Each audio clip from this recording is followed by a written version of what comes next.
And then FTSE and DAX this morning. So the UK FTSE has come down a bit further as we were expecting. Haven't gotten to the target region yet, so I'm expecting a bit lower to 74.23 to 73.84, then up again. And then the German DAX has come down. There's one of two things going on with the DAX.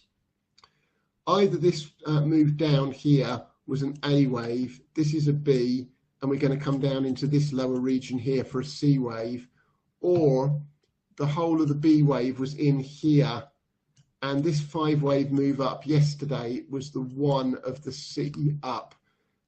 We've come down and hit the 887 back and bounced quite strongly in the DAX at the moment. We need more price action. We need to take out 12,373 to confirm that we've got a low in over here as the B wave. I just zoom that out for you to the hourly chart. It's a bit clearer. Yeah.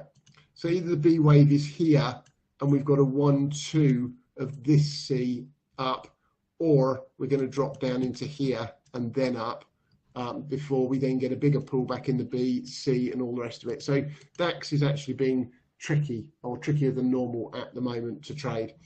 Okay, that's what I've got at the moment.